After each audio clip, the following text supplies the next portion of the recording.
دینی لیڈرز، دینی رہنما جن کا کوئی نہ کوئی تعلق دین کے ساتھ ہے اور جن کی شناخت دین سے ہے.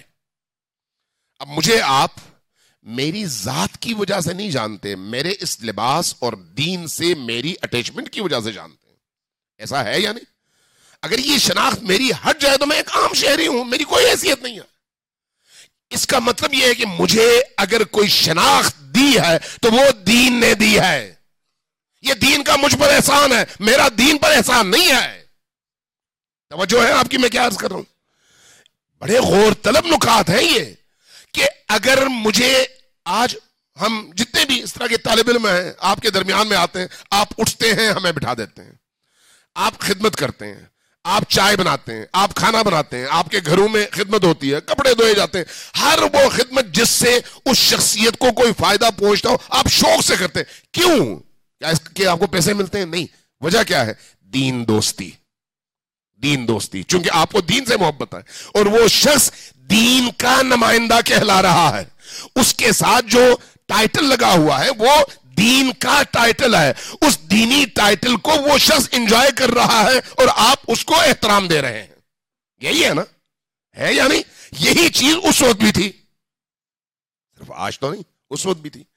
اب یہ جو ٹائٹل ہے یہ ذمہ داریاں لے کر آتا ہے، یہ ذہن میں رکھیں. یہ نہیں ہو سکتا کہ دینی ٹائٹل آئے، آپ اس دینی ٹائٹل کے تحت لباس پہنے، امامہ رکھے، لوگوں سے اپنے ہاتھ کے بوسے دلوائیں، چموائیں اور لوگ آپ کے احترام میں کھڑے ہوں، آپ کو انواع اور اقسام کے کھانے بنا کر کھلائیں، آپ کا آرام کا خیال رکھیں، آپ کو نیاز دیں، آپ کو ہر طرح کی مدد دیں، لیکن آپ دین کے معاملے میں سستی کریں. اگر ایسا ہے تو آپ غدار دین ہیں، کیونکہ دین نے آپ کو یہ مقام دیا ہے. اگر دین نے یہ مقام دیا ہے تو پھر اس مقام کی امانت کی حفاظت اس میں ہے. جہاں دین کو فائدہ پہنچ رہا ہو وہاں پر آپ سر فہرست نظر آئیں، جہاں دین کو نقصان پہنچ رہا ہو وہاں پر اس نقصان کے سامنے روکنے کے لیے بھی آپ سب سے پہلے کھڑے نظر آئیں. اگر ایسا نہیں ہے تو پھر آپ کی دینداری کس کام کی ہے؟ آپ صرف دین سے انجوائمنٹ کے لیے استفادہ کر رہے ہیں. نہیں، یہ نہیں ہے. اس لیے امام حسین علیہ السلام یہ کام کرتے ہیں. کیا کرتے ہیں؟ 1000 لوگوں کو خط لکھتے ہیں. 1000 لوگ، اور وہ سارے کے سارے عام لوگ نہیں ہیں، شخصیات ہیں، بڑی بڑی شخصیات. ہر ایک کا ایک ٹائٹل ہے، ہر ایک کا ایک نام ہے. ان سے کہتے ہیں کہ میں اگلے سال حج میں مینا میں آ رہا ہوں، تم لوگ بھی حج میں آ جانا. جب حج میں آؤ گے تو مجھے جانتے ہو میں فرزند رسول خدا ہوں. میں نے آ کر وہاں پر اپنا ایک اعلان کرنا ہے، تمہیں کچھ چیزیں بتانی ہیں، اس لیے تم نے حج ترک نہیں کرنا، ہر صورت میں آنا ہے. اب مجھے یہ بتائیں، حسین ابن علی یہ کام کب کر رہے ہیں؟ 58 ہجری میں. ابھی معاویہ ابن ابی سفیان زندہ ہے، یزید ابھی تخت پر بیٹھا نہیں ہے. امام حسن کی شہادت کے بعد اس صلح نامے پر امام حسن کے دستخط ہیں، لیکن صلح نامے کے تمام شقوں کو پامال کر دیا جاتا ہے. لیکن ادھر حسین ابن علی اپنے بھائی کی وجہ سے اس معاہدے کے پابند ہیں. لہذا جب تک معاویہ ابن ابی سفیان زندہ ہے امام حسین علیہ السلام اس معاہدے پر اپنی پابندی دکھاتے ہیں، لیکن جیسے ہی معاویہ چلا جائے گا پابندی ختم ہو جائے گی. توجہ ہے کہ امام حسین نے کیوں اس سے پہلے قدم نہیں اٹھایا؟ اس لیے کہ اس معاہدے میں امام حسن نے دستخط کیے اور اس دستخط کے امام حسین پابند ہیں. لہذا اب اگر ان شرائط کو کسی ایک فریق نے پامال کیا ہے تو ذمہ دار وہ ہے، وہ ذمہ دار ہے جس نے پامال کیا ہے. اب یہاں پر امام حسین علیہ السلام 58 ہجری میں یہ خطوط لکھ کر لوگوں کو بلا رہے ہیں مینا میں. اب لوگ آگے حج پہ مختلف اطراف سے. حج جن لوگوں نے کیا ہے ان کو اندازہ ہے کہ حج کے اعمال بعض وقت کافی سخت ہیں. مینا اور شیاطین کو پتھر مارنے کا عمل آخری عمل ہے جس کے بعد انسان احرام اتار دیتا ہے. لیکن اس وقت تک وہ جو حج کے مختلف اعمال کی مشقتیں ہیں ان مشقتوں کے نتیجے میں